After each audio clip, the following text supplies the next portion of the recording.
Hello, Mooresville. It is good to be back in North Carolina.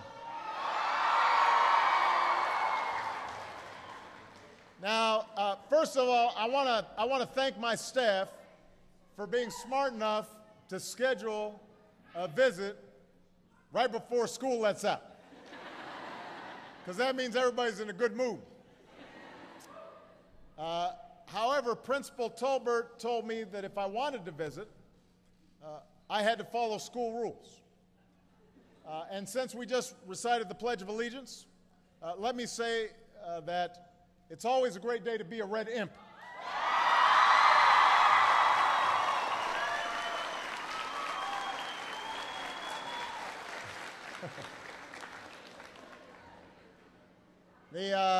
I gather some of you are going to be Blue Devils next year.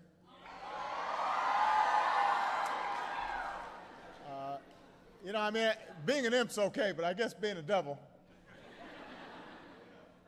I want to thank Maureen for the wonderful introduction, but more importantly for the great work that she and all the staff at this school are doing. I could not be more impressed with the teachers and the administrators, so give it up for them. Students, clap for your teachers.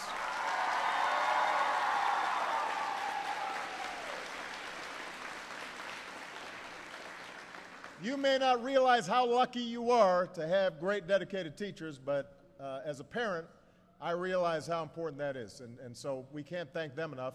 I want to make sure everybody knows that we've got one of the finest secretaries of education we've ever had in Arnie Duncan, who's here.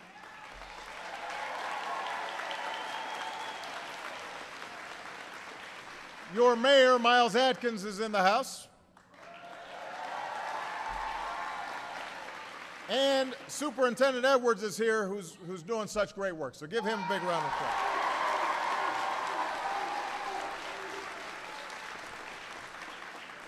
So I want to thank you for inviting me here today. I know it's a little warm in here, as it always is in a school gym, but I was spending a lot of time talking to the students, and they were showing me such incredible work that I got kind of carried away. I've come here to Mooresville to announce an important step that we're taking to grow our economy and to reignite the engine that powers our economy, and that's a rising and thriving middle class where everybody has opportunity. Over the past 4.5 years, we have been fighting back from the worst recession since the Great Depression, which cost millions of Americans their jobs and their homes and the sense of security that they'd worked so hard to build, and North Carolina got hit worse than a lot of states. But thanks to the grit and the determination of the American people, folks are starting to come back. Our businesses have created nearly 7 million new jobs over the past 38 months. 530 of those jobs are new manufacturing jobs that help us sell goods made in America all around the world. We're producing more of our own energy. We're consuming less energy from other countries. The housing market and the stock markets are rebounding. Our deficit is shrinking. People's retirement savings are growing.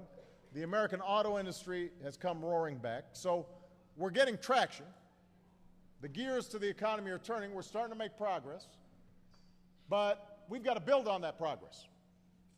Because while the economy is growing, there's still a lot of families out there who feel like they're working harder and harder but can't get ahead. And the middle class has to be prospering, not just folks at the very top. That's got to be our focus. A growing economy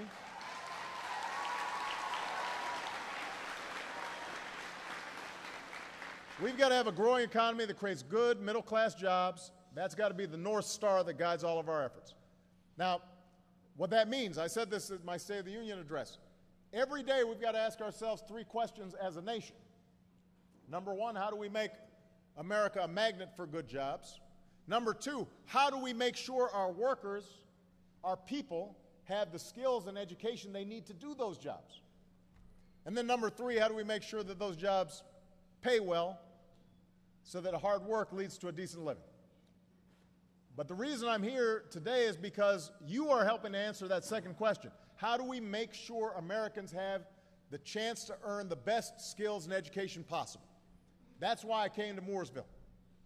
Because at a moment when the rest of the world is trying to out-educate us we've got to make sure that our young people, all you guys, have every tool that you need to go as far as your talents and your dreams and your ambitions and your hard work will take you.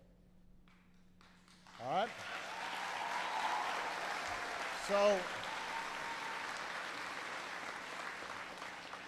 that's the spirit that's reflected in the motto of your school district. Every child, every day. It's that fundamental belief that no matter who you are, no matter what you look like, no matter where you come from, every child can learn. Every child can succeed. Every child, every day deserves that chance. We've got an obligation to give every young person that chance.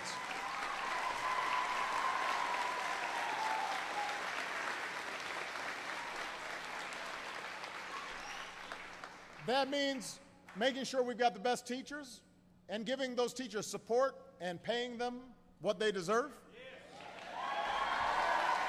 Right? Yes.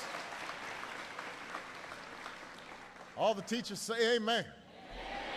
Amen. Amen. It requires parents who are more active and involved. Parents, school's not a passive thing where you just dump off your kids, they come back, and somehow automatically they learn. You've got to be involved in the education process. It requires smarter schools that are safer places to learn.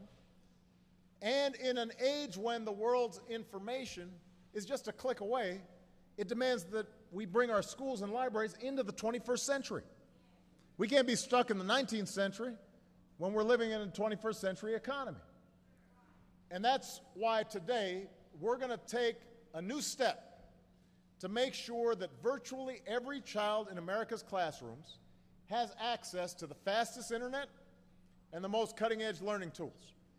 And that step will better prepare our children for the jobs and challenges of the future, and it will provide them a sure path into the middle class. And as a consequence, it'll mean a stronger, more secure economy for all of us.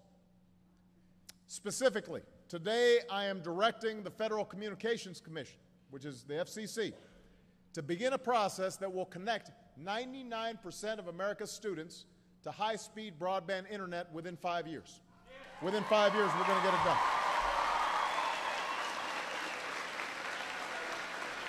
Within 5 years. Now, those of you here in Mooresville understand why this is important, but I'm speaking to a larger audience, so I want to explain why this is important. Today, the average American school has about the same bandwidth as the average American home. Even though, obviously, there are 200 times as many people at school as there are at home. Only around 20% of our students have access to true high-speed internet in their classroom. By comparison, South Korea has 100% of its kids with high-speed internet. We got 20%, South Korea 100%. In a country where we expect free Wi-Fi with our coffee, why shouldn't we have it in our schools? Right?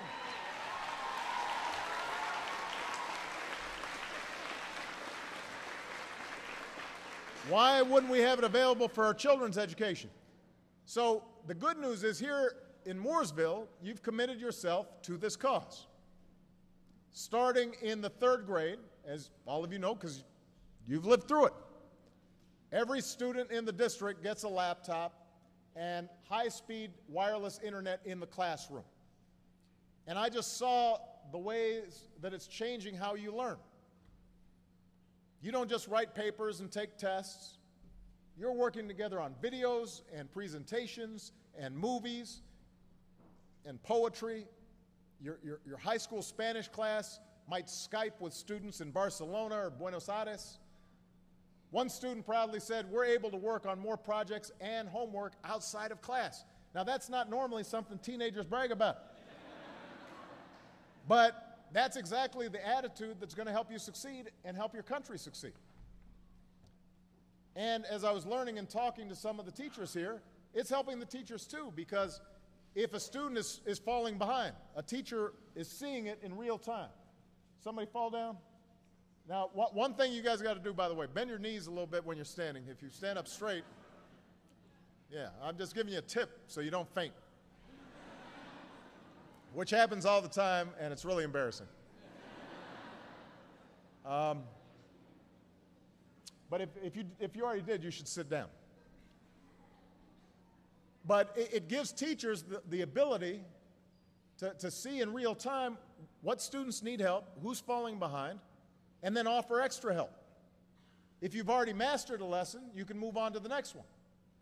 So as one teacher said, the thing I'm most proud of is not the technology, it's the relationships I can build with the students that I teach. Now here at this school, this has only been going on for a few years, but so far the results have been remarkable. Graduation rates are up.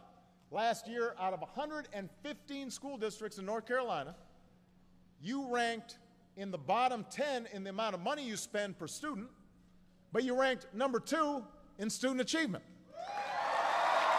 Well, number 2.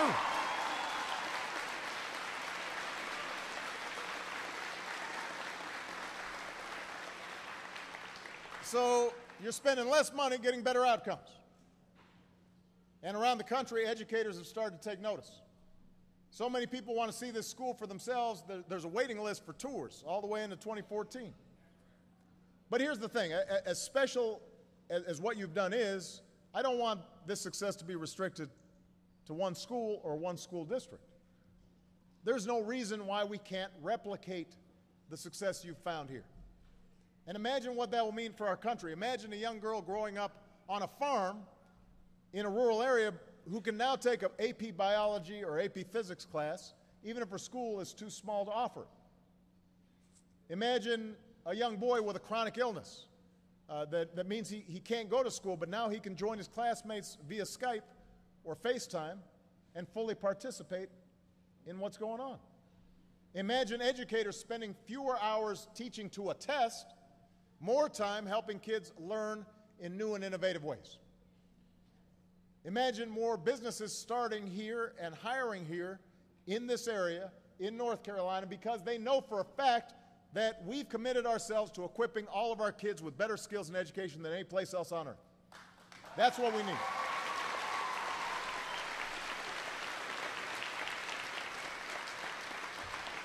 So, over the next 5 years, we're going to partner with private companies to put people to work laying fiber optic cables to our schools and setting up wireless connections in our schools with speeds 10 to 100 times faster than what most schools have today. We're going to work with states to give teachers who want to use these technologies in the classroom the professional development that they need, because I was talking to Ms. Tolbert, she said, you know, for all the teachers here, it took some adaptation, right, to get used to these new technologies. Once all these classrooms are wired for super fast internet, that means a big new market for private innovation. America's companies who created the computers and smartphones and tablets that we all use. It's okay. This happens. They'll be all right. Just give them a little space. That's why we got the medics here. They'll be okay. Oh, teachers, give me some tips here. I've lost their attention. All right, everybody. Right over here. So what we're going to be able to do is to get companies to compete to create affordable digital devices designed specifically to these new connected classrooms. I want to see a tablet that's the same price as a textbook. I want to see more apps.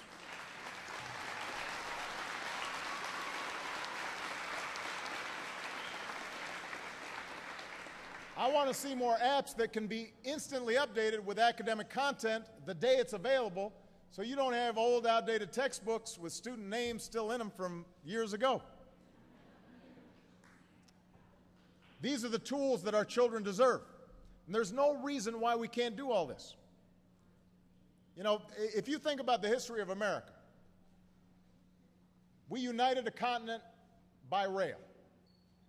We stretched a network of highways from sea to shining sea. We brought light to dark and remote areas. We connected the world through the internet, through our imagination. All these projects created jobs. All these projects grew our economy. They also unified the country, and they are unifying the world. And this project we're talking about today can do the same thing. I am determined to see it through on behalf of our kids. And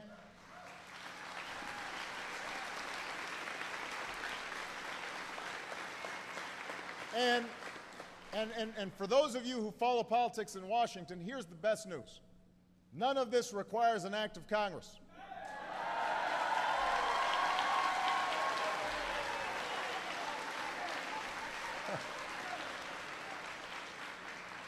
We can and we will get started right away.